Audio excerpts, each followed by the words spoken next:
भाजपा अध्यक्ष जेपी नड्डा ने कर्नाटक के बेंगलुरु में 12 अक्टूबर को छापेमारी में कांग्रेस के करीबियों के घरों से 100 करोड़ रुपए से ज्यादा कैश मिलने का दावा किया है।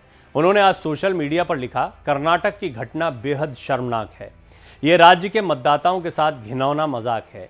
नड्डा ने कहा, यह कांग्रेस के भ्रष्टाचारी डीएनए का महज एक छोटा सा नमूना मात्र है। कांग्रेस ने छत्तीसगढ़ और राजस्थान को भी करप्शन का एटीएम बना दिया है। अब मध्य प्रदेश और तेलंगाना को भी ऐसा ही एटीएम बनाकर जनता की गाढ़ी कमाई को लूटना चाहती है। जेपी नड्डा ने कहा, कांग्रेस और करप्शन एक ही सिक्के के दो पहलू हैं।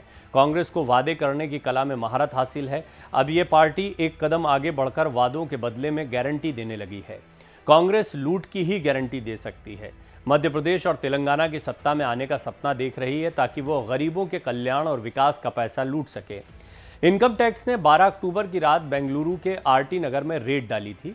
Central board of direct taxation ने आज बताया कि सरकारी कॉन्ट्रैक्टर्स और रियल एस्टेट डेवलपर्स के घरों से इनकम टैक्स ने 94 करोड़ कैश, 8 करोड़ रुपए के हीरे, सोने के गहने, विदेशी कंपनियों की 30 लग्जरी घड़ियां जब्त की हैं। छापेमारी के दिन बताया गया था कि एक घर में बेड के नीचे से 42 करोड़ से ज़्यादा कैश मिला है। ये रकम 22 बॉक्स में 500-500 के नोटों में भरकर रखी गई थी। आईटी ने यह कार्रवाई पूर्व महिला पार्षद अश्वत्थामा, उनके पति आर अंबिकापति, बेटी और बहनोई के खिलाफ की थी।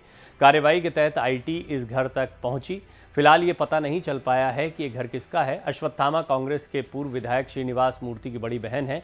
अश्वत्थामा के पति आर अंबिकापति बृहत बेंगलुरु महानगर पालिका यानी बीबीएमपी कॉन्ट्रैक्टर एसोसिएशन के उपाध्यक्ष हैं। दावा किया जा रहा है कि ये रकम बेंगलुरु से चेन्नई होते हुए हैदराबाद ले जाई जाने वाली थी। इनकम टैक्स के अधिकारियों ने मुखबिर से मिली सूचना के आधार पर यह छापेमारी की थी। अंबिकापति ने कर्नाटक की बसवराज बोम्मई सरकार पर योजनाओं में 40% कमीशन लेने का आरोप लगाया था।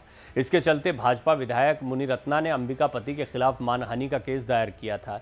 वहीं कर्नाटक के कॉन्ट्रैक्टर्स एसोसिएशन के अध्यक्ष डी केम्पन्ना ने इनकम टैक्स की रेड पर कहा था कि मैंने पिछले 8 साल से कोई काम नहीं किया। मुझे मेरी पत्नी ने फ़ोन पर बताया कि अंबिकापति और उनके रिश्तेदारों के घर छापेमारी हुई है। ठेकेदार होने के अलावा मेरे पास और काम भी हैं। अगर आयकर विभाग को अंबिकापति के रिश्तेदारों के घर से पैसे मिले हैं तो उन्हें अपना काम करने दे। तेलंगाना के वित्त मंत्री हरीश राव ने इस कैश को राज्य में होने वाले विधानसभा चुनाव से जोड़ा है।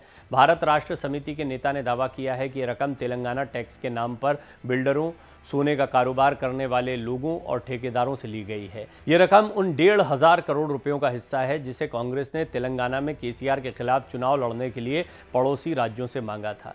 निश्चित तौर पर भ्रष्टाचार हर चुनाव में एक बड़ा मुद्दा बनता है और अगर बात करें इस वक्त चुनाव की तो तेलंगाना को इससे टारगेट किया जा रहा है।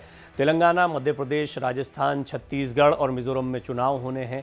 यहाँ पर ज़्यादातर फोकस जो है बीजेपी और कांग्रेस का, ख़ास तौर पर बीजेपी का, छत्तीसगढ़, मध्य प्रदेश, राजस्थान में देखने को मिलता है। लेकिन कांग्रेस का एक बड़ा स्टेक तेलंगाना में भी, हालांकि बीजेपी भी यहाँ पर कंटेस्ट कर रही है। बीजेपी, कांग्रेस और बीआरएस यानी केसीआर की पार्टी के बीच में बड़ा मुकाबला है। लेकिन छत्तीसगढ़ में सीधा सीधा मुकाबला कांग्रेस और बीजेपी के बीच में, कुछ यही स्थिति मध्य प्रदेश और राजस्थान की।